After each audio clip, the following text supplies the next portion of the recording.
Alors au-dessus de la cuisine, vous avez un pot retourné qui a servi à réaliser une tête de face. C'est une tête de face qu'on trouve sur des oboles du pont de Chaloir et ces oboles ont été frappés par le peuple des Andécaves.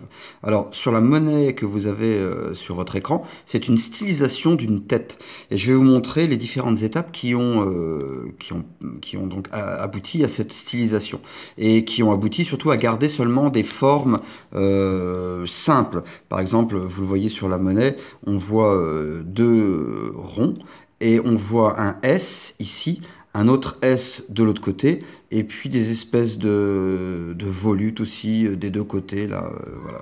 Alors la première étape, c'était donc pour les plus anciens exemplaires, celui de gauche, une tête où l'on voit donc les sourcils en rouge, les joues en vert, le nez, un espèce de triangle et les yeux tout petits en noir. Il y a une bouche au-dessus rouge. La stylisation ensuite pour des exemplaires un petit peu plus tardifs, c'est des yeux qui disparaissent.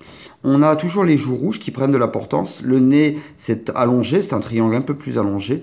Et des espèces de moustaches qui apparaissent un petit peu. C'est une transformation de la bouche. On continue. Tac, voilà. Là, on a un exemplaire qui ressemble un peu à l'exemplaire que vous avez vu au départ sur la photo. On a les sourcils qui sont toujours présents, rouges.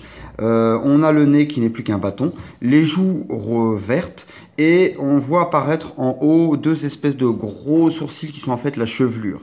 Et l'exemplaire final, celui que vous avez vu au départ et que je vais donc vous remontrer, c'est donc un exemplaire assez... Voilà, on voit juste deux sourcils, ce sont les volutes. On voit les joues en vert et au-dessus les cheveux. Donc voilà, des formes simples pour représenter une stylisation d'un visage.